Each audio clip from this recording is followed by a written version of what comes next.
हम परमेश्वर का धन्यवाद देते हैं कि उसकी दया से, उसके अनुग्रह से हमको ये समय मिला कि हम पुनः हमारी शुक्रवार की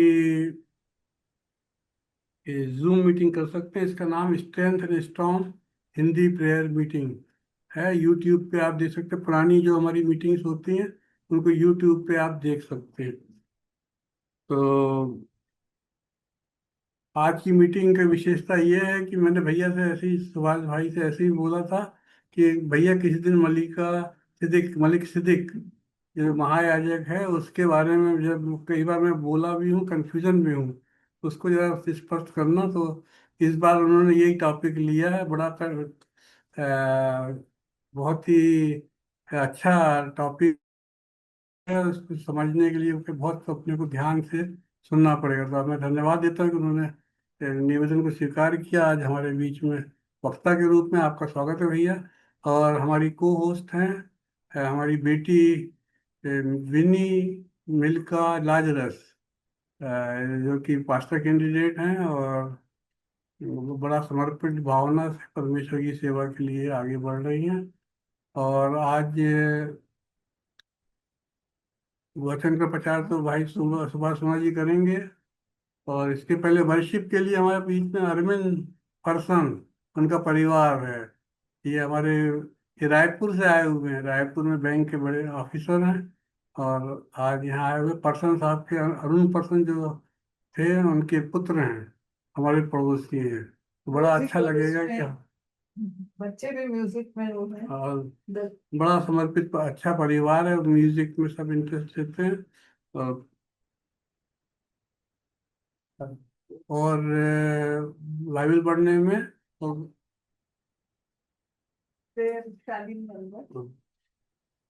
और उसके पहले अखिल रामा, बहुत समय से उनको अखिल रामा को मैं बोल रहा था, अभी मिल गए तो मैंने बोला मिस्टर अखिल रामा आ गए, दिख रहे हैं क्या? अखिल रामा,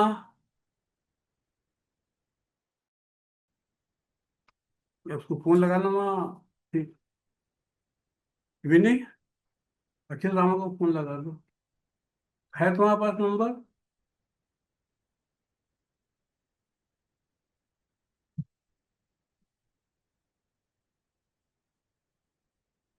हाँ, एक नंबर वाले से ले लो। शुरू करते हैं हम लोग, है ना? मैं आज अब प्रारंभ में वचन में से पढ़ेंगे। उससे पहले मैं आप सबका स्वागत करता हूँ, विशेष करके आज के वक्ता भाई सुभाष सोना जी का। और परमेश्वर को धन्यवाद देते हैं कि उसके उसकी करुणा, उसके अनुग्रह के कारण ही हमारे संभव हो पाता है कि हम लोग मिल पाते हैं। और हम प्रार्थना करते हैं कि पवित्र आत्मा हमारी अगुवाई करे। आज की मीटिंग हमारे लिए वचन से सीखना और प्रार्थना करना सब प्रभु को भाए। तो आप सबका स्वागत करते हुए मैं पढ़ूंगा उत्पत्ति 14। उत्पत्ति 14 हम जानते हैं, अब्राहम की इतिहास शुरू होता है वहीं से। और वहीं पे हमको मिलता है मलिकी सिदक के बारे में थोड़ा सा एक मिलता है। और इब्रानियों में भी मिलता है, दो ही जगह हमको ये मिलता है। तो जब वह कार्दोला ओमेर और उसके साथी राजाओं को जीत कर लौटा, कौन? अब्राहम। तब सदोम का राजा शावे नामक तराई में, जो राजा की तराई कहलाती है, उससे भेंट करने के लिए आया। तब शालेम का राजा तब शालेम का राजा मिलिकी सिदक, शालेम शालेम का राजा था वो, जो परम प्रधान ईश्वर का याजक था, रोटी और दाख मधु ले आया। और उसने अब्राम को यह आशीर्वाद दिया, परम प्रधान ईश्वर की ओर से, जो आकाश और पृथ्वी का अधिकारी है, तू धन्य हो। और धन्य है परम प्रधान ईश्वर, जिसने तेरे द्रोहियों को तेरे वश में कर दिया। तो इस प्रकार परमेश्वर का अद्भुत काम अब्राहम के जीवन में, अभी अब्राहम नहीं हुआ, अब्राहम ही है, के जीवन में हुआ। और वहां पे उसको परमेश्वर, परम प्रधान ईश्वर का जो याजक था, वो राजा मिलिकिसिदक, इसके बारे में आज हम अध्ययन करेंगे। उसके बारे में यहाँ मिलता है। मैं मिली से निवेदन करता हूँ कि छोटी प्रार्थना करेंगी और आगे क्या संचालन मिली विनिमल आदर्श करेंगी। आप सभी को जय मसीह की। आइए हम छोटी प्रार्थना करें। सर्वशक्तिमान और दयालु परमेश्वर पिता, आकाश और पृथ्वी को बनाने वाले परमेश्वर पिता, इस समय हम एक बार फिर आपके पवित्र चरणों के सिंहासन पर आते हैं परमेश्वर पिता, और आपका धन्यवाद देते हैं प्रभु यीशु मसीह।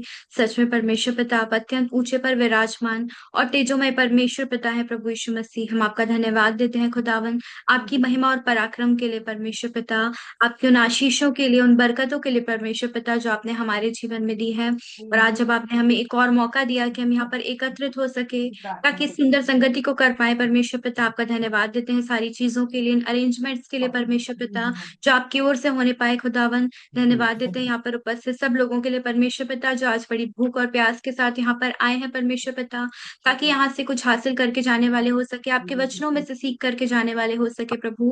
परमेश्वर पिता, आज मैं यहाँ पर उपस्थित हर एक जन को आपके हाथों में देती हूँ खुदावन, और प्रार्थना करती हूँ परमेश्वर पिता कि हम में से हर एक पिता आत्मा की अगुवाई में यहाँ पर बैठने वाले हो सके परमेश्वर पिता। हर प्रकार की डिस्ट्रैक्शंस को, हर प्रकार की प्रॉब्लम्स को आप दूर करिए परमेश्वर पिता, होने दीजिए कि हम ध्यान से आपके वचनों को सुने, उस पर मनन करें परमेश्वर पिता, और आपके आशीषों को पाने वाले हो सके। आज के हमारे वक्ता को, सोना अंकल को मैं आपके हाथों में देती हूँ, हमारे वर्शिपर्स को, सभी प्रेयर वॉरियर्स को, और यहाँ पर उपस्थित हर एक जन को आपके नियंत्रण में देती हूँ परमेश्वर पिता। आपका पवित्र आत्मा हम में से हर एक के जीवन में कार्य करे पिता, और ये मीटिंग परमेश्वर पिता हम सबके जीवन के लिए आशीष का कारण बनने वाली हो सके। सारी बातों के लिए आपका धन्यवाद देते हैं, सारा आदर महिमा गौरव जलाल आपके नाम को देते खुदावन, और आगे की सारी चीजों को, सारे मैसेज को परमेश्वर पिता, और वर्शिप को, हर एक चीजों को आपके नियंत्रण में लेते हुए इस प्रार्थना को प्रभु यीशु के नाम से मांगते हैं, सुनिए स्वर्ग राज में ग्रहण कीजिए। आमीन। अर्चना, वो जो बाइबल पढ़ने वाले थे वो नहीं है। ये समय होगा हमारे पास कि इस समय हम आज की वर्शिप में जाएंगे, और मैं रिक्वेस्ट करूंगी mister Arvind Pearson and family से कि वो आए और आज की आराधना में हमारी अगुवाई करें। Mister Arvind Pearson and family. सबों को बहुत बहुत जय मसीह की। मैं Arvind Pearson, mister Arun Pearson का बेटा, और मेरी फैमिली खुशबू पर्सन और एरोनिका पर्सन। बेटा अभी नहीं है, बाहर गया हुआ है। तो हम लोग प्रभु की आराधना में एक गाना प्रस्तुत करेंगे। प्रभु की महिमा में एक गीत प्रस्तुत है।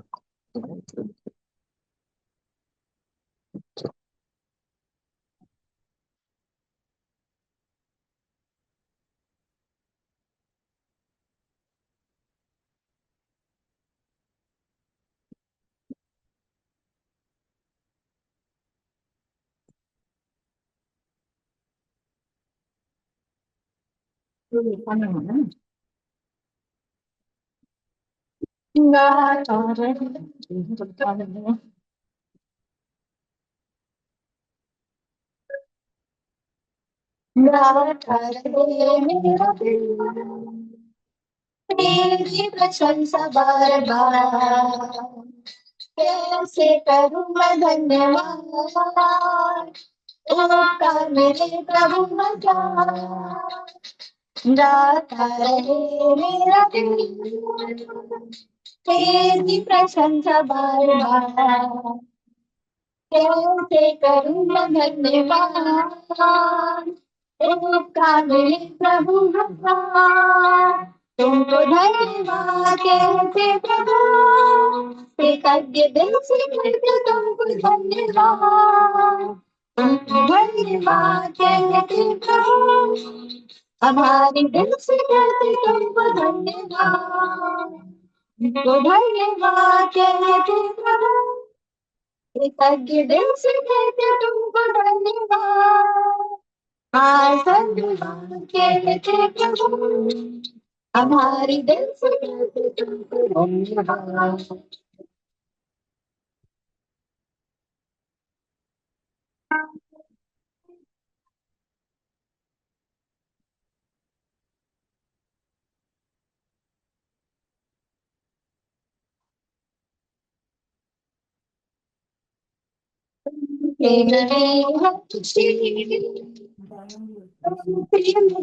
जिंदगी काबिल मैं ना थी कभी, फिर भी दिया तूने सभी। तुमसे मिली हर खुशी तुमसे मिली है जिंदगी, काबिल मैं ना थी कभी, फिर भी दिया तूने सभी। तुमको धन्यवाद कहते प्रभु, कृतज्ञ दिल से कहते तुमको धन्यवाद। आज धन्यवाद कहते प्रभु, हमारे दिल से कहते तुमको धन्यवाद। तुमको धन्यवाद कहते प्रभु, कृतज्ञ दिल से कहते तुमको धन्यवाद। आज धन्यवाद कहते प्रभु, हमारे दिल से कहते तुमको धन्यवाद।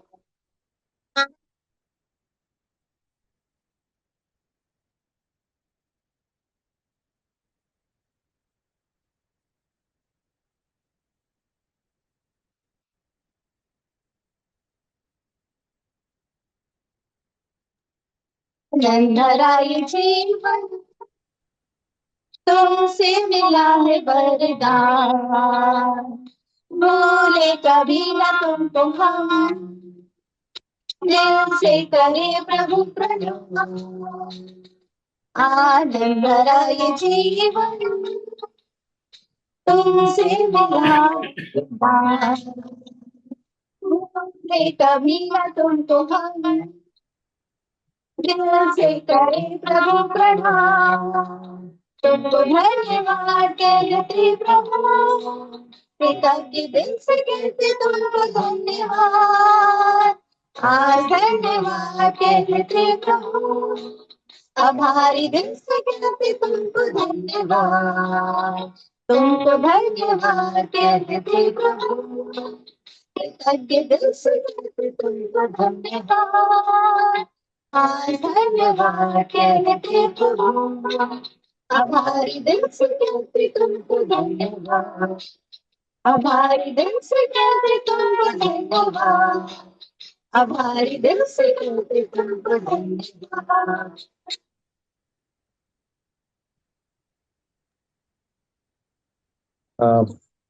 थैंक एक यू। गीत और, एक थैंक यू। एक कोरस और गा सकते हैं अंकल यदि? नहीं, टाइम बेटा आज टाइम नहीं है। Okay okay okay. Okay, next time है। जी नेक्स्ट जी। टाइम, क्योंकि अंकल को जाना है, वो जो जी बोलने जी वाले हैं, उनका वाइफ की तबीयत खराब है तो जाना है। जी अंकल। हाँ, जल्द जल्द, हाँ हाँ। Next, thank you very thank you thank you. Much. Thank you so much सुंदर वर्शिप के लिए आप सभी का धन्यवाद देती हूँ। और अरुण पर्सन अंकल को भी परमेश्वर ने बहुत वरदान दिए थे और उनके द्वारा हमारी कलीसिया ने बहुत आशीष पाई है, और वो वरदान हम आपकी फैमिली में भी देख सकते हैं, तो इसके लिए आपका धन्यवाद देते हैं। ये समय होगा कि हम आज की बाइबल रीडिंग की ओर जाएंगे, और मैं रिक्वेस्ट करूंगी सिस्टर अर्चना तेलगोटे से कि वो आज की बाइबल रीडिंग में हमारी अगुवाई करेंगी। और आज का जो वचन है वो हमें मिलता है इब्रानियों की पत्री, उसका 7वां अध्याय पद 1 से लेकर के 22 तक। इब्रानियों की पत्री उसका 7वां अध्याय पद 1 से लेकर 7 तक। तो मैं रिक्वेस्ट करूंगी सिस्टर अर्चना तेलगोटे से। थैंक यू मिली। आइए हम वचन में जाएंगे जो कि जीवित और सच्चा कलाम है। इब्रानियों 7 उसकी पहली आयत से लेकर के 22वीं आयत तक। यह मेल्कीसिदक शालेम का राजा और परम प्रधान परमेश्वर का याजक सर्वदा याजक बना रहता है। जब इब्राहिम राजाओं को मारकर लौटा जाता था, तो इसी ने उससे भेंट करके उसे आशीष दी। इसी को इब्राहिम ने सब वस्तुओं का दशवांश भी दिया। यह पहले अपने नाम के अर्थ के अनुसार धर्म का राजा और फिर शालेम अर्थात शांति का राजा है, जिसका ना पिता ना माता ना वंशावली है, जिसके ना दिनों का आदि है और न जीवन का अंत है, परंतु परमेश्वर के पुत्र के स्वरूप ठहरा। अब इस पर ध्यान करो कि यह कैसा महान था, जिसको कुलपति इब्राहिम ने अच्छे से अच्छे माल की लूट का दशवांश दिया। लेवी की संतान में से जो याजक का पद पाते हैं, उन्हें आज्ञा मिली है कि लोगों अर्थात अपने भाइयों से, चाहे वे इब्राहिम की देह से क्यों न जन्म हो, व्यवस्था के अनुसार दशवांश ले। पर इसने जो उनकी वंशावली में का न था, इब्राहिम से दशवांश लिया, और जिसे प्रतिज्ञाएं मिली थी उसे आशीष दी। और इसमें संदेह नहीं कि छोटा बड़े से आशीष पाता है। और यहाँ तो मरणहार मनुष्य दशवांश लेते हैं, पर वहाँ वही लेता है जिसकी गवाही दी जाती है कि वह जीवित है। तो हम यह भी कह सकते हैं कि लेवी ने भी जो दशवांश लेता है, इब्राहिम के द्वारा दशवांश लिया, क्योंकि जिस समय मेल्किसेदेक ने अपने पिता से भेंट की, उस समय यह अपने पिता की देह में था। यदि लेवी याजक पद के द्वारा सिद्धि हो सकती है, जिसके सहारे से लोगों को व्यवस्था मिली थी, तो फिर क्या आवश्यकता थी कि दूसरा याजक मेल्किसेदेक की रीति पर खड़ा हो और हारून की रीति का न कहलाए? क्योंकि जब याजक का पद बदला जाता है, तो व्यवस्था का भी बदलना अवश्य है, क्योंकि जिसके विषय में ये बातें कही जाती है कि वह दूसरे गोत्र का है, जिसमें से किसी ने वेदी की सेवा नहीं की, तो प्रकट है कि हमारा प्रभु यहूदा के गोत्र में से उदय हुआ है, और इस गोत्र के विषय में मूसा ने याजक पद की कुछ भी चर्चा नहीं की। और जब मेल्किसेदेक के समान एक और याजक उत्पन्न होने वाला था, जो शारीरिक आज्ञा की व्यवस्था के अनुसार नहीं, पर अविनाशी जीवन की सामर्थ के अनुसार नियुक्त हो, तो हमारा दावा और भी स्पष्टता से प्रकट हो गया, क्योंकि उसके विषय में यह गवाही दी गई है कि तू मेल्किसेदेक की रीति पर युगानुयुग का याजक है। निदान पहली आज्ञा निर्मल और निष्फल होने के कारण लोप हो गई, इसलिए कि व्यवस्था ने किसी बात की सिद्धि नहीं की, और उसके स्थान पर एक ऐसी उत्तम आशा रखी गई है जिसके द्वारा हम परमेश्वर के समीप जा सकते हैं। और इसलिए कि मसीह की नियुक्ति बिना शपथ नहीं हुई, क्योंकि वे तो बिना शपथ याजक ठहराए गए, पर यह शपथ के साथ उसकी ओर से नियुक्त किया गया, जिसने उसके विषय में कहा कि प्रभु ने शपथ खाई है और वह उससे फिर ना पछताएगा कि तू युगान युग का याजक है। तो यीशु एक उत्तम वाचा का जामीन ठहरा। यहाँ तक परमेश्वर अपने वचन के पढ़े सुने और समझे जाने पर आशीष दे। आइए हम प्रार्थना में जाएंगे। धन्यवाद इतने सर्वशक्तिमान पिता परमेश्वर आज के सुंदर वचन के लिए, जबकि आपने पिता परमेश्वर जो भेद प्रकट किए वो सदा के लिए हमारे और हमारे वंश के वश में कर दिए हैं, और जो आपने बातें गुप्त रखी हैं वो सदा के लिए आपके वश में है। हाँ मेरे पिता परमेश्वर, आप कहते हैं तू हम मुझसे प्रार्थना कर, मैं तेरी सुनकर बड़ी बड़ी और कठिन बातें बताऊंगा जिसे तू अभी नहीं जानता। निश्चय प्रभु जी, हम इस सब्जेक्ट्स को काफी दिनों से सीखना चाहते थे, सुनना चाहते थे। आपने अपने दास अंकल सोना पर प्रभु जी ये भेदों को प्रकट किया, आज वो हमारे बीच में प्रभु जी वचन को रखने पाएंगे। प्रभु जी आप उनकी अगुवाई करें, विशेषकर पिता परमेश्वर आप उनके देह प्राणात्मा, उनके इच्छा विचार कल्पनाओं को और उनके परिवार को विशेषकर नियंत्रित करें। जबकि पिता परमेश्वर हमने सुना है कि आज मैडम की तबीयत ठीक नहीं है, हम जानते हैं कि प्रभु जी आप चंगा करने वाले हैं। जिस बीमारी के गड्ढे में वो पड़ी हैं वहां से निकाल कर आप खड़ा करेंगे। हर एक दर्द यीशु के नाम से जाता रहे, क्योंकि यीशु मसीह ने कोड़े खाए हैं। खुदावन प्रभु जी आप कहते हैं कि मैं तेरा चंगा करने वाला यह हुआ हूँ, इसीलिए हम सब एक मन होकर प्रभु जी नीलिमा मैडम को आपके हाथ में सौंपते हैं। अद्भुत करने जा रहे हैं खुदावन। आपने अपने प्रेम करने वालों के लिए ऐसी वस्तु रख छोड़ी जो उनके चित्त में नहीं चढ़ी, उनकी आंखों में नहीं देखी गई। धन्यवाद देते हैं प्रभु जी चंगाई देने के लिए, आज की उत्तम आशीषों के लिए, उत्तम शाम के लिए, और आज के वचन के लिए, और आपके दास वक्ता के लिए। सारी महिमा आपको देते हुए प्रार्थना उद्धार करता यीशु नासरी के नाम से मांगते हैं, आमीन। आमीन। Thank you so much for leading us. परमेश्वर पिता आपको बहुत आयत की आशीष दे। अब समय होगा कि हम आज के वचन की ओर जाएं, और ये बहुत इंटरेस्टिंग टॉपिक है हम सब के लिए, और हम सब इसमें से सीखना चाहते हैं। तो मैं रिक्वेस्ट करूंगी मिस्टर सोना अंकल से कि वो हमारी अगुवाई करें आज के वचन में। सबको जय मसीह की, प्रेज द लॉर्ड। जय मसीह की जय। परमेश्वर का धन्यवाद हो, फिर से हम आपस में जुड़ पाए और फिर से मुझे अवसर मिला, इसलिए मैं भाई को धन्यवाद देता हूं कि आपके साथ इस विषय पर भी मनन कर सकता हूं। और जैसा कि हमने देखा, आज हम मलकीसिदक के बारे में सारांश, क्योंकि डिटेल में तो 1 घंटे में नहीं हो सकता, आधे घंटे में, तो मैं कुछ विशेष बातें मलकीसिदक के बारे में आपको बताना चाहता हूँ। और जहां तक मलकीसिदक है, अगर आप बाइबल में देखें तो ये बड़ा मिस्टीरियस कैरेक्टर लगता है हमको, यानी एक रहस्यमयी व्यक्तित्व के रूप में, क्योंकि इसका बड़ा डिटेल यानी विस्तृत वर्णन हम नहीं पाते, जबकि पुराने नियम में केवल 2 बार उसका जिक्र हुआ है। जैसे कि अभी भाई ने उत्पत्ति 14:18 से 20 में पढ़ा कि अचानक वो बाइबल में प्रकट होता है। उस समय जब अब्राहम अपने भतीजे को उन राजाओं से छुड़ाकर और लूट का माल लेकर आ रहा है, तो आते समय अचानक मलकीसेदेक जो है, जो हम पढ़ते हैं, उसको मिलता है, और उसके बारे में 2 ही बातें कही गई कि वो शालेम का राजा है, और दूसरा वो परम प्रधान ईश्वर या परम प्रधान परमेश्वर का याजक है, और वो आता है और इब्राहिम को रोटी और दाख मधु देता है। और कई लोगों का ये कहना है ये रोटी और दाख मधु इसलिए है कि कई लोग उसको यूकारिस्ट यानी प्रभु भोज के रूप में डालते हैं, परंतु एक्चुअल में क्या है कि वो इब्राहिम वहां से आ रहे हैं, उसके सैनिक यहाँ रहे हैं, तो रोटी और दाखरस एक याजक के रूप में उनको रिफ्रेश करने के लिए वो दे रहा है।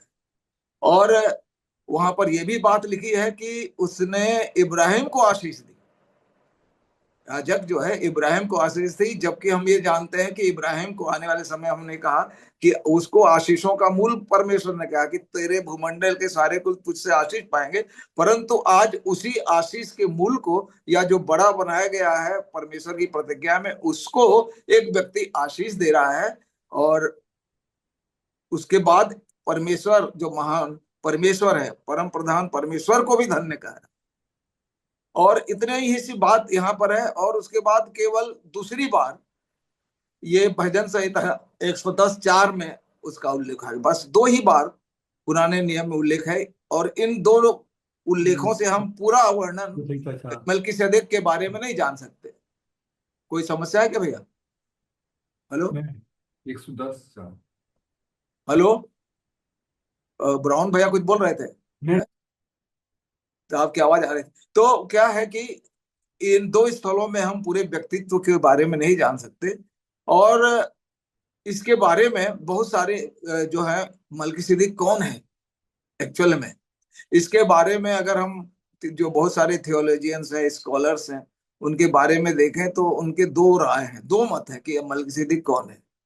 कई लोग जो एक ग्रुप है, और बहुत बड़ा ग्रुप नहीं है, मतलब परसेंटेज के हिसाब से कम है, तो वो ये बोलते हैं कि मल्कीसेदेक और कोई नहीं है, यीशु मसीह जो है प्रकट होकर उसके सामने आ रहा है, ऐसे बोलते हैं।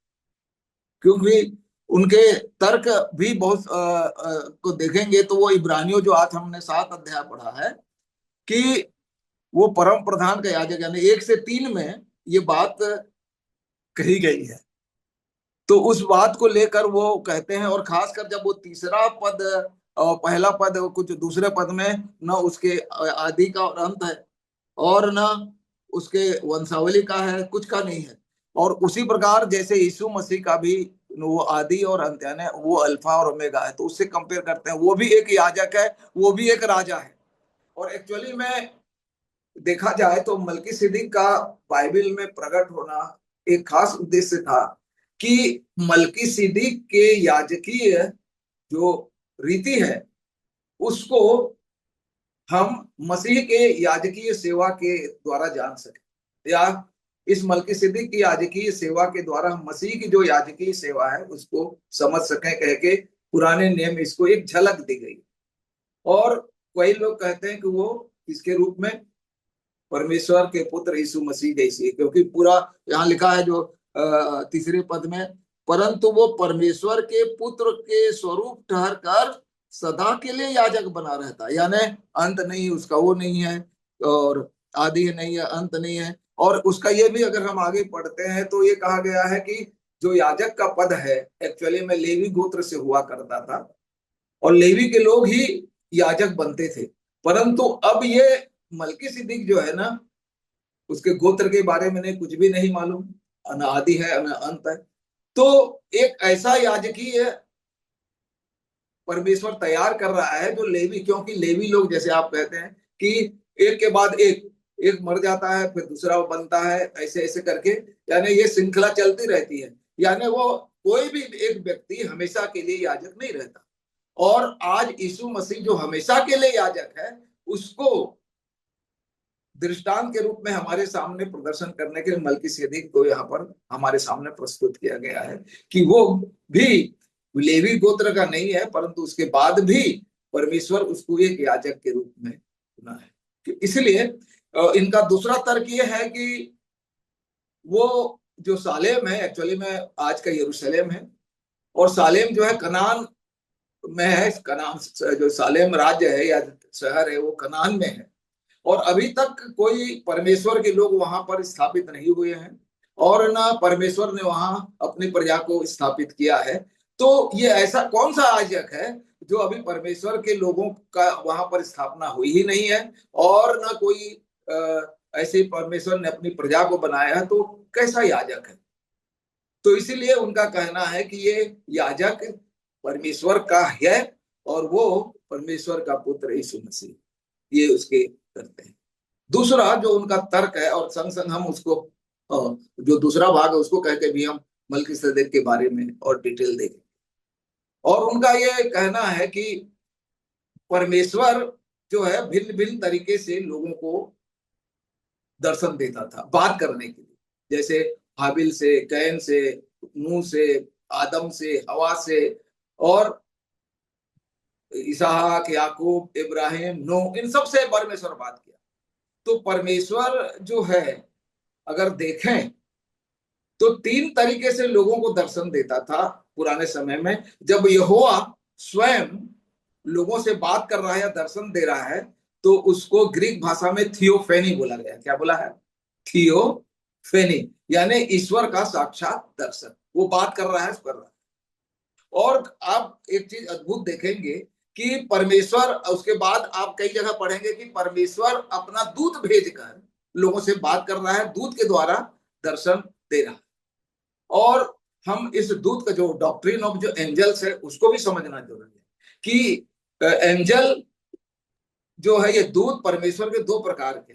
पहला क्रिएटेड एंजल्स, जो पहले से स्वर्ग में बने, जिनको हम स्वर्गदूत कहते हैं, स्वर्गदूत हिंदी में।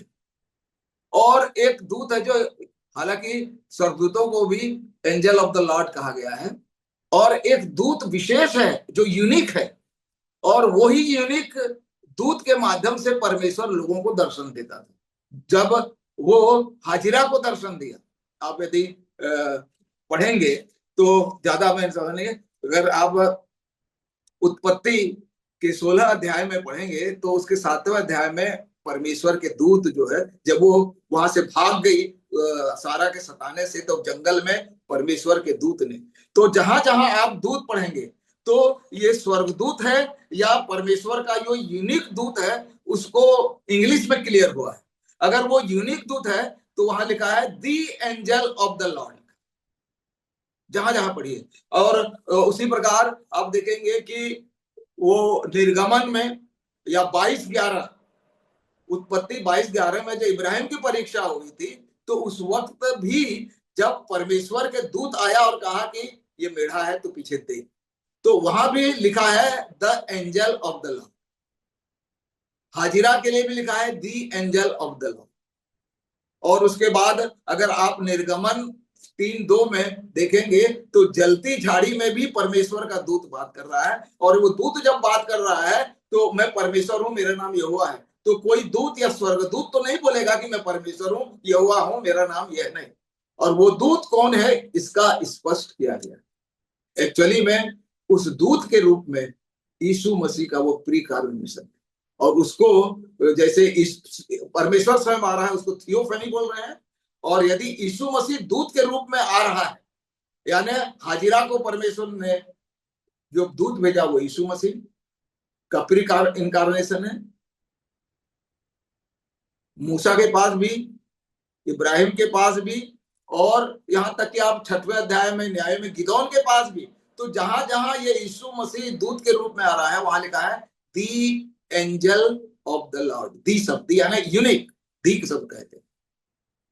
और उसी प्रकार अगर हम सिमसोन के जन्म की बात करते हैं, जो कि 13 अध्याय में हमको मिलता है, मतलब न्यायों की किताब अगर हम पढ़ते हैं तो उसमें इस बात का उल्लेख है न्यायों 13 के, है ना, कि यहोवा का दूत, यानी मेरे ख्याल से आप इसको निकाल लें, क्योंकि इसी से मैं वो आपके सामने प्रकट करना चाहता हूं। न्यायों की किताब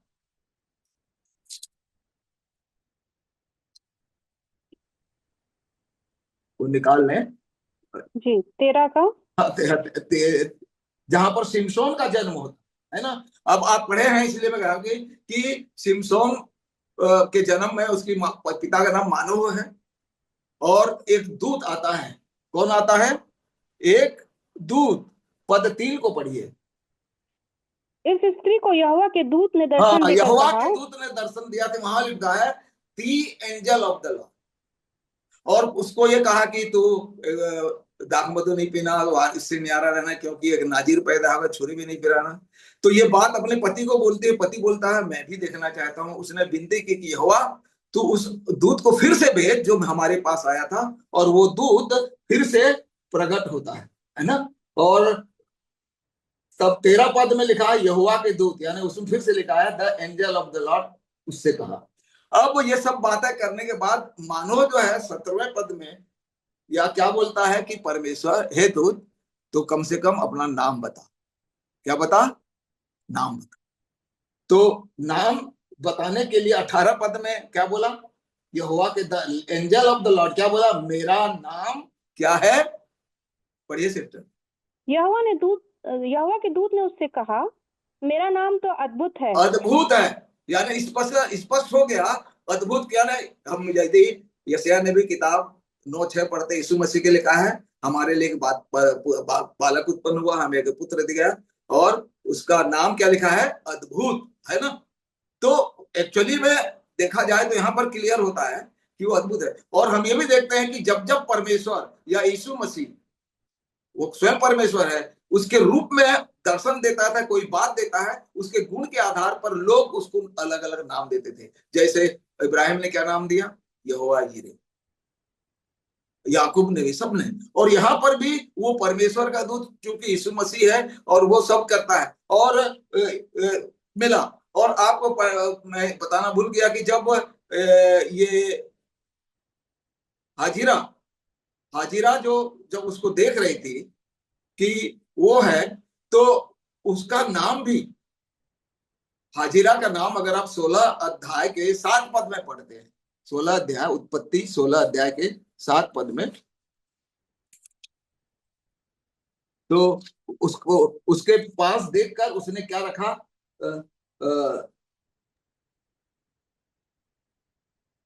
तब यहोवा के दूत ने उसको जंगल में शूर के मार्ग पर जल के एक सोते के पास पाकर कहा,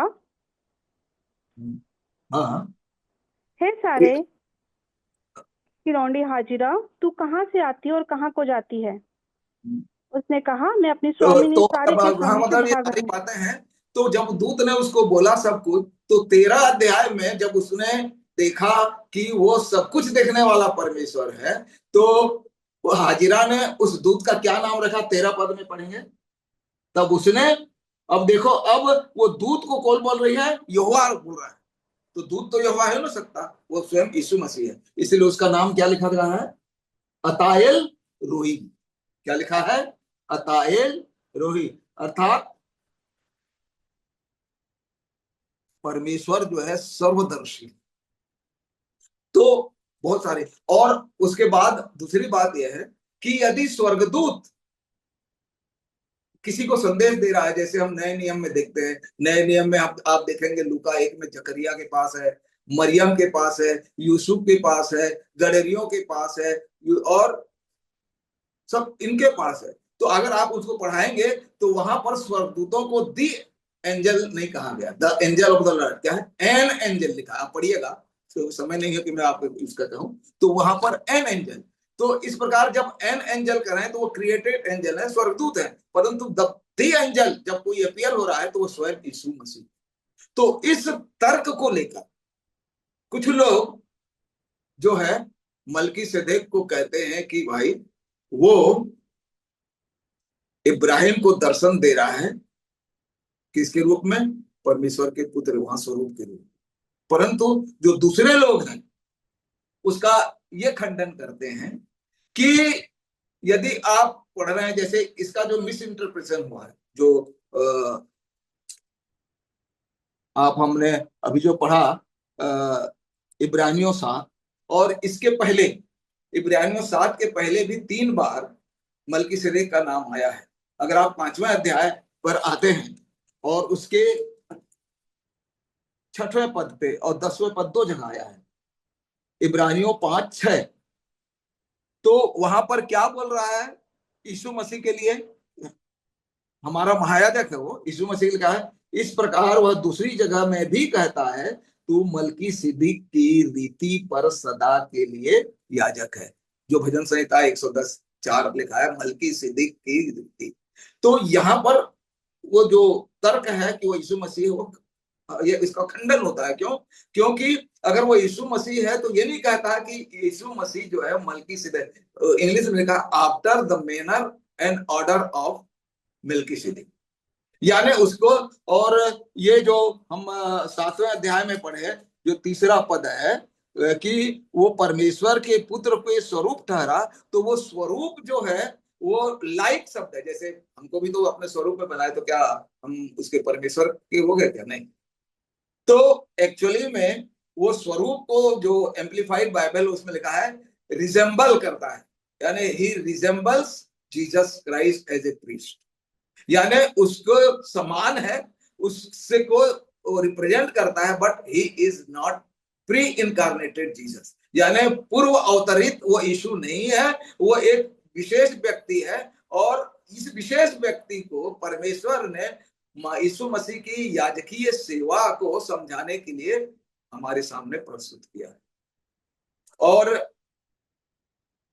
इसलिए क्योंकि इसके द्वारा हम यीशु मसीह की याजकीय सेवा को समझें, क्योंकि जो कहता है डॉक्ट्रिन ऑफ जो प्रीस्टहुड है यीशु मसीह की, यानी यीशु मसीह की याजकीय सेवा की जो शिक्षा है, वो न केवल महत्वपूर्ण है, परंतु हम मसीहियों के लिए विश्वास का एक कारण है।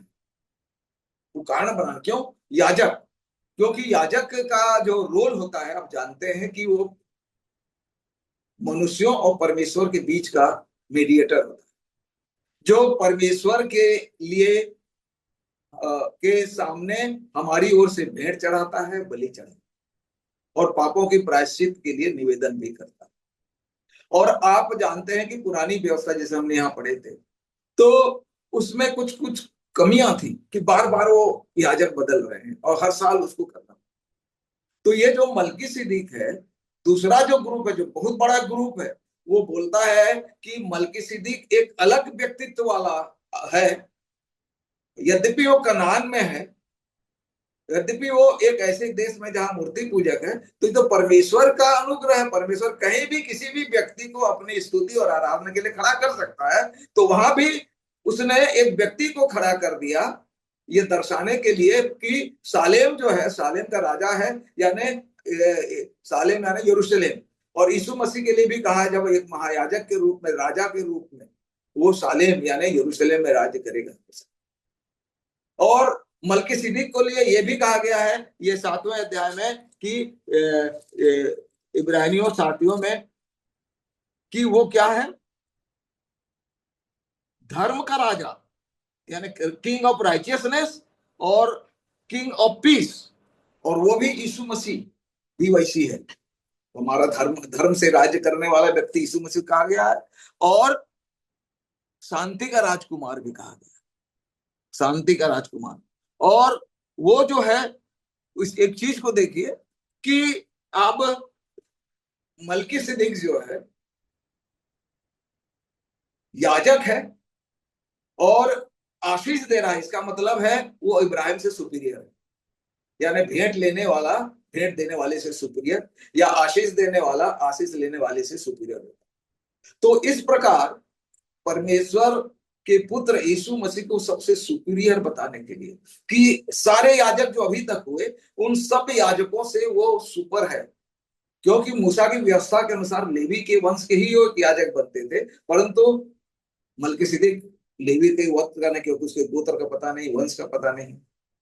तो परमेश्वर ने एक अलग व्यवस्था, इनसे अलग व्यवस्था कराई। और यहाँ पर एक बात बहुत खास कही गई है कि जब इब्राहिम ने मलकीसिदक को दशमांश दिया, क्योंकि लेवियों के लिए ये व्यवस्था थी कि लेवियों को बाकी सारे लोग दशमांश दें, पर यहाँ इब्राहिम एक ऐसे याजक को जो लेवी के वंश का नहीं, उसको दशमांश दे रहा है। और आंतरिक रूप से ये कहा गया है कि यद्यपि इब्राहिम ने दिया, तो अपरोक्ष या आंतरिक रूप से उस दशमांश को लेवी ने दिया। क्योंकि 10वां पद क्या लिखा है? क्योंकि जिस समय मलकीसेदेक ने उसके पिता से भेंट की, उस समय वह अपने पिता के किसमें थे। यद्यपि लेवी पैदा नहीं हो गया, परंतु इब्राहिम में एक बीज के रूप में लेवी है। तो यह माना जा रहा है कि इब्राहिम ने तो दिया, पर अपरोक्ष रूप से वो भेंट कौन दे रहा है? लेवी। क्योंकि अपने लिए लेवी भी परमेश्वर के सामने पापों क्षमा की भेंट देता है और वो करता है। और इस संदर्भ से हम इस बात को भी जानते हैं पाप के संबंध कि लेवी यद्यपि पैदा नहीं हुआ, परंतु इब्राहिम के देह में एक बीज के रूप में है। तो इब्राहिम का जो कार्य है, उस कार्य को लेवी के कार्य के रूप में बताया गया। तो वैसे ही जो आदम है, उन्हें जानते हैं कि आज आदम के शरीर में आज दुनिया के जितने भी लोग हैं, उसके बाद जितना जो पैदा हुए हैं, वो आदम ने जब पाप किया तो आदम के शरीर के अंदर ये दुनिया के सारे लोग उसकी देह में बीज के रूप में थे। अर्थात आदम ने पाप जब किया तो इसका यह अर्थ है कि आज जब लोगों ने पाप किया, आदम ने पाप किया, इसका अर्थ उसके बाद पैदा होने वाले सारे लोग भी पापी हैं। ये इस सिद्धांत को बताता है कि आदम के कारण क्यों उसका स्वभाव आ गया, उसके बीज से हम भी पापी हो गए। तो आज ये जो मलकीसेदेक हमारे लिए यद्यपि बहुत कुछ रहस्य है, क्योंकि उसके आदि अंत कहाँ कहाँ है कुछ भी पता नहीं है, न उसके जीवन की शुरुआत के बारे में और न जीवन के अंत के बारे में। तो इसलिए कई स्कॉलर बोलते हैं कि ये यीशु मसीह यानी मेजॉरिटी ये यीशु मसीह नहीं है, परंतु एक अलग व्यक्तित्व है जिसे यीशु परमेश्वर ने खड़ा किया, ये बताने के लिए कि वो उसकी रीति पर, उसके अनुसार यीशु मसीह हमारे लिए महायाजक का काम करे सदा काल के लिए हमारे लिए क्या करे? महायाजक का कार्य करे। और इस प्रकार जब हम देखते हैं बहुत सारी बातें अपने जीवन में, तो जो कंपैरिजन और वो करते हैं, तो ज्यादा हम मलकीसेदेक के बारे में ये कहें कि वो व्यक्ति है, ये अलग व्यक्ति है, परमेश्वर के द्वारा ठहरा हुआ याजक, क्योंकि वो परम प्रधान परमेश्वर का याजक है। वो ठहरा हुआ एक याजक है और वो वास्तव में उसके तुल्य, यानी जो कहा है कि उसके स्वरूप में पूरी रीति से दृष्टांत। अगर अब इस बात को हम और भी खंडन करेंगे कि वो यीशु मसीह का स्वरूप या यीशु मसीह ही नहीं है, तो हम मूसा को लेकर एक काम कर सकते, क्योंकि मूसा को भी यानी ये मलकीसेदेक जो है वो क्राइस्ट नहीं है, but he is a type of Christ, यानी उसका एक रिजेम्बलेंस है, उसका एक प्रकार है, उसका एक स्वरूप है, उसका एक समानता है, बट नॉट जीसस क्राइस्ट। वो एक अलग व्यक्तित्व है। क्योंकि इसका खंडन जो दूसरे लोग करते हैं वो मूसा को लेकर करते हैं, क्योंकि मूसा को भी जानते हैं कि मूसा को भी कहा गया कि मूसा टाइप ऑफ क्राइस्ट है, क्योंकि मूसा ने जो काम किया, जैसे परमेश्वर ने मूसा को जलती झाड़ी में डाल के उसको भेजा कहाँ? मिस्र, यानी एक जगह जहां पर वो गुलाम थे। फिरौन और मिस्र जो है संसार को दर्शाता है और फिरौन शैतान को, यानी परमेश्वर ने उसको भेजा मिस्र यानी संसार में अपने लोगों को गुलामी से छुड़ाने के लिए, और वो लेकर आया प्रतिज्ञा के देश। और यीशु मसीह भी वैसे स्वर्ग से हमारे लिए इस धरती पर भेजा गया कि हमें इस संसार से शैतान की गुलामी से छुड़ाकर प्रतिज्ञा के देश स्वर्ग ले जाए। तो इस प्रकार मूसा और उसमें एक रिजेम्बलेंस है, टाइप ऑफ क्राइस्ट है। और इसीलिए मूसा जो है जब इसराइलियों से बात करता है, अगर आप व्यवस्था विवरण 18 अध्याय के 15 पद पे आएंगे तो वो एक साफ साफ बोलता है कि परमेश्वर जो है तुम्हारे लिए मुझ जैसा, ऐसा लिखा है, मुझ जैसा एक नबी। आप पढ़ेंगे मेरे ख्याल से वही है व्यवस्था विवरण 18 उसका 15 भी और 18 भी। क्या लिखा है?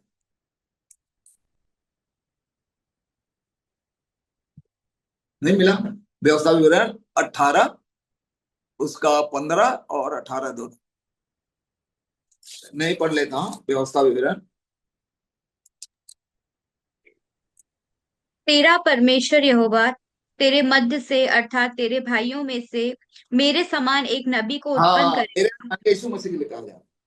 18 पद में भी कहा, यहोवा ने कहा। और इस बात को जब स्तिफनुस भाषण दे रहा है 7वें अध्याय में, प्रेरितों के 7 अध्याय के 37 पद में भी इसको। तो अब एक्चुअली में हम इस बात को जाने कि मूसा के समान यीशु मसीह एक छुड़ाने वाला बना, परंतु मूसा क्या परमेश्वर के पुत्र यीशु मसीह बन गया? नहीं। तो वैसे ही मलकीसिदक भी यीशु मसीह जो है उस याजक के समान है, रिजेंबल करता है, बट नॉट जीसस क्राइस्ट। और इस बात को जो पहले वाले कहते हैं उस बात को वो जो यीशु मसीह जब बात करता है फरीसियों से, तो जब हम यूहन्ना रचित सुसमाचार 8 अध्याय में आते हैं, तो उसमें तो यूहन्ना में यीशु ने साफ कहा कि इससे पहले कि इब्राहिम था, मैं हूं इब्राहिम से पहले। और 8 अध्याय के 56 पद में बड़ा एक अच्छा वर्णन लिखा है। उसमें से लिखा है, अगर मैं बता देता हूं, कि इब्राहिम जो है मेरे दिन देखने की आशा से मगन था, ऐसा लिखा है। क्या लिखा है? इब्राहिम भी मेरा, आप निकाल के देखिए, मेरा दिन देखने के लिए क्या था? मगन था। 8 उसका यूहन्ना के सुसमाचार उसका 8वां अध्याय जो है मैं 56 आपके सामने पढ़ रहा हूं। क्या लिखा है? तुम्हारा पिता अब्राहम मेरा दिन देखने को आशा से बहुत मगन था। और क्या लिखा है? और उसने देखा। क्या लिखा है?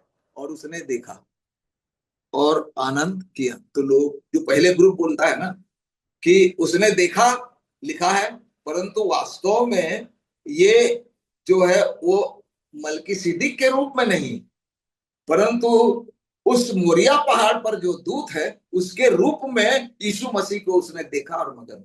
ये तो आज इसलिए हमारा ये कहना है, खंडन हम करते हैं कि वो यीशु मसीह नहीं है, एक अलग व्यक्तित्व है। यद्यपि रहस्यमयी है, परंतु एक व्यक्ति है जो याजक है, और उसी याजक के समान उसकी रीति पर यीशु मसीह सदा काल का याजक है। क्योंकि ये बार बार बदलने, व्यवस्था भी बदला। अगर ज्यादा समय नहीं कि मैं साथा फिर कभी और डिटेल में कहेंगे। 7वें अध्याय में और बहुत सारी बातें थी, 5वें अध्याय के कारण भी, और इब्रानियों के जो 5:10 में, और 6 का आखिरी, यानी 6 का आखिरी करके फिर 7वां अध्याय इब्रानियों के 6 आखिरी में भी वही लिखा, याजक के रूप में। यानी वो क्या है कि पहले जो याजक हुआ करते थे प्रतिवर्ष भेंट और पापों की क्षमा के लिए लहू लेकर जाते थे, परंतु हमारा महायाजक के लिए 6वें पद में अध्याय में लिखा है कि स्वयं का लहू, निर्दोष लहू जाकर हमारे लिए हमेशा हमेशा के छुटकारे के लिए क्या करता है? प्रार्थना किया, और आज भी करता है। इसीलिए 6वें अध्याय के आखिरी पद में दिखता है, जहां यीशु ने मलकीसिदक की रीति पर सदा काल का महायाजक बनकर हमारे लिए अगुआ के रूप में प्रवेश किया। और उसके बाद ये 7वां पद आता है, और यहाँ पर लिखता है कि ये जरूरत थी कि वो मलकीसिदक की रीति पर खड़ा हो, लेवियों की रीति पर नहीं, और इसके लिए व्यवस्था भी बदली गई।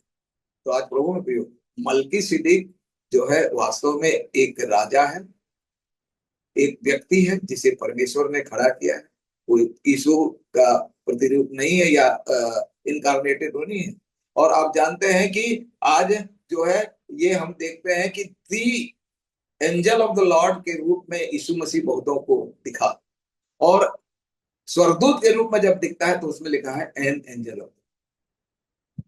और आप बहुत सारे जगह जब भी पढ़ेंगे तो इंग्लिश में क्लियर होता है। तो परमेश्वर जो है थियोफेनी के रूप में लोगों को दर्शन दिया, यीशु मसीह दूत के रूप में, क्रिस्टोफेनी जिसको क्या बोलते हैं ग्रीक में, क्रिस्टोफेनी के रूप में। और इसीलिए उसको नए नियम में कि वो कुछ लोगों को दिखा, परंतु नए नियम में पूरे जेंटाइल्स सब लोगों को दिखा यीशु मसीह साक्षात रूप से। सबसे पहले ज्योतिषियों लोगों ने घड़ी में देखा, तो इसके लिए उस क्रिस्टोफेनी को नए नियम में एपिफेनी बोलते हैं। क्या बोलते हैं? एपिफेनी।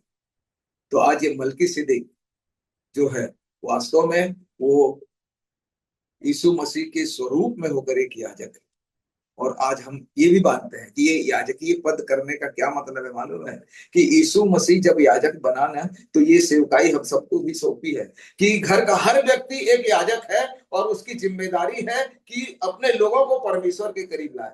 अय्यूब याजक था, नूह याजक था, सब याजक थे, और इसीलिए पहला पतरस 2 में क्या बोलता है, तुम एक चुना हुआ वंश, और क्या बोलता है, राज पदधारी याजक, यानी राजकीय प्रिस्टली, यानी रॉयल प्रिस्टली, यानी हमको दिया गया है, जिम्मेदारी है। तो इस मलकीसिदक के रीति पर कि वो परमेश्वर लेवी का नहीं है, परमेश्वर की व्यवस्था का चुनाव नहीं है, फिर भी वो याजक है। तो आज हर व्यक्ति मलकीसिदक से ये समझे कि घर का मुखिया एक याजक है और उसकी जिम्मेदारी है कि वो अपने लोगों को परमेश्वर के करीब लाए उनके लिए, क्योंकि अय्यूब भी अपने लोगों के लिए, अपने बच्चों के लिए पाप बलि चढ़ाया करता था। तो आप भी उनको वचन सुनाएं, ये याजकीय सेवा दें, और यही हमारे लिए है। तो मलकीसिदक हमारे लिए प्रेरणा है कि यीशु मसीह तो है, परंतु इस दुनिया में रहकर, क्योंकि वो कनान में रहकर, यरूशलेम में रहकर ये याजक बना, हम भी उसके समान एक याजक बनकर परमेश्वर के करीब लोगों को, अपने लोगों को, बच्चों को, सबको ला सकते। तो ये मलकीसिदक की संक्षिप्त है, और भी बहुत सारी बातें हम किसी दिन उसको भी डिटेल बात करें। तो परमेश्वर के वचनों के द्वारा आप सबको आशीष दे। आमीन। Thank you so much uncle, बहुत ही गहराई से और बहुत अच्छी स्टडी के साथ आपने हमें समझाया है। और मैं विश्वास करती हूँ कि हम सब ने इस वचन के द्वारा आशीष पाई है, और ये बहुत डिफिकल्ट सब्जेक्ट भी है, तो आपने इसको बहुत इजीली हमें समझाया है। परमेश्वर पिता आपको बहुत आयत की आशीष से। अब हम अंतिम प्रार्थना की ओर जाएंगे, और मैं रिक्वेस्ट करूंगी शालिनी अल्बर्ट मैम से कि वो अंतिम प्रार्थना में हमारी अगुवाई करेंगी। और आज हम विशेष प्रार्थना करेंगे। एक प्रेयर रिक्वेस्ट है सोना अंकल की वाइफ के लिए, जिनका नाम नलिनी सोना है, और उनकी हेल्थ अच्छी नहीं है, तो उनके अच्छे स्वास्थ्य के लिए हम प्रार्थना करेंगे। और उसके बाद साथ में हम लोग अंत में प्रभु की प्रार्थना करेंगे अपने माइक ऑन करके। तो मैं ये समय दूंगी मिसेस शालिनी अल्बर्ट।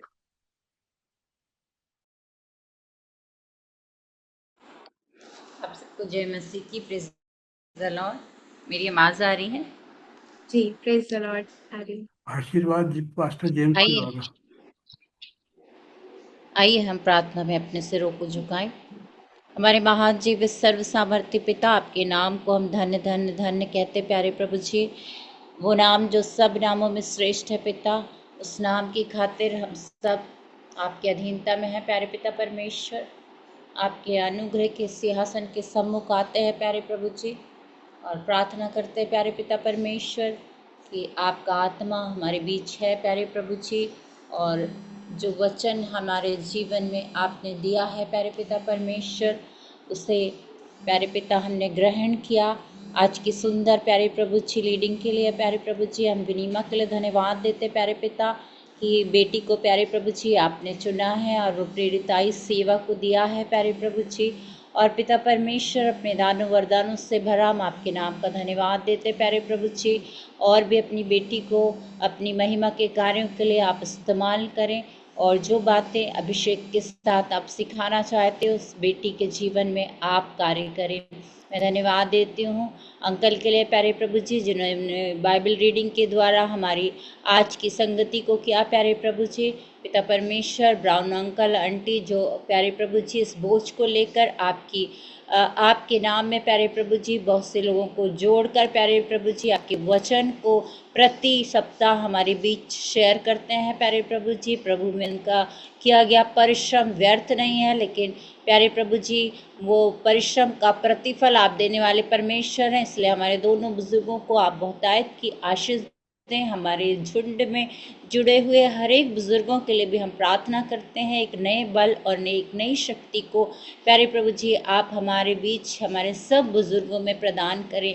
हम धन्यवाद देते हैं आर्मिन पर्सन फैमिली के लिए प्यारे प्रभु जी, जिन्होंने सुंदर आराधना को की है प्यारे प्रभु जी, आपकी महिमा को की। पिता परमेश्वर आपने उनकी भक्ति और आराधना को ग्रहण किया है प्यारे प्रभु जी। पिता परमेश्वर इस परिवार के लिए, पूरे पर्सन परिवार के लिए हम प्रार्थना करते हैं यीशु मसीह के नाम से प्यारे प्रभु जी। भाई अरमिन के को, उनकी पत्नी को, दोनों बच्चों को प्यारे प्रभु जी आप बहुतायत की आशीष प्रदान करें। और प्यारे प्रभु जी जिस महिमा के कार्य के लिए आपने इस परिवार को चुन के रखा है वो पिता परमेश्वर आपकी अगुवाई में बढ़ते जाएं प्यारे प्रभु जी। ऐसे हम काम ना करते प्यारे पिता परमेश्वर। हम धन्यवाद देते बहन अर्चना के लिए जिन्होंने सुंदर बाइबल रीडिंग के द्वारा प्यारे प्रभु जी और प्रार्थना के द्वारा हमारे बीच प्यारे प्रभु जी आपके वचन को बांटा है प्यारे पिता परमेश्वर।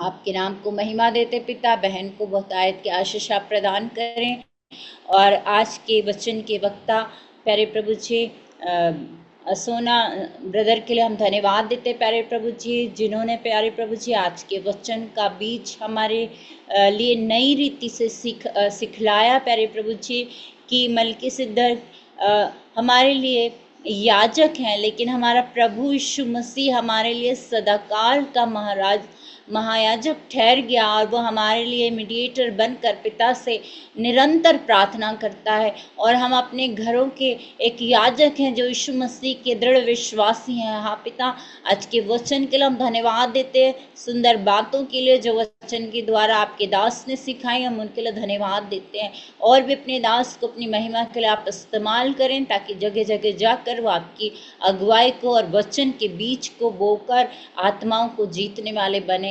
जब आज वो यात्रा में होंगे प्यारे प्रभु जी, हम उनकी वाइफ के लिए प्रार्थना करते हैं, नलिनी मैडम के लिए प्यारे प्रभु जी। पिता परमेश्वर, चंगाई हमारी रोटी है प्यारे प्रभु जी, और यशायाह 53:5 के अनुसार आपके कोड़े खाने से हम चंगे हो चुके हैं। मैं घोषणा करती हूँ प्यारे प्रभु जी, आपकी दासी के शरीर में जो भी तकलीफ है प्यारे प्रभु जी आप जानते हैं। पिता, पुत्र और पवित्र आत्मा के नाम से आपकी चंगाई को उनके लिए रिलीज करते हैं प्यारे प्रभु जी। आप यहोवा राफा, आप अपना दाहिना हाथ उन पर रखें, अपने लहू की सामर्थ्य के द्वारा हर एक दर्द और तकलीफ को पिता परमेश्वर आप दूर करके अपनी बेटी को चंगाई प्रदान करें प्यारे प्रभु जी, क्योंकि पिता परमेश्वर वो हमारा भाग है प्यारे प्रभु जी। हमारे शरीर और आत्मा पर आपका अधिकार है प्यारे प्रभु जी, क्योंकि जो हमारे अंदर है वो उससे बड़ा है जो संसार में है प्यारे प्रभु जी। और हमारे अंदर आप हैं, आपकी सामर्थ आपकी बेटी में बह रही है प्यारे प्रभु जी।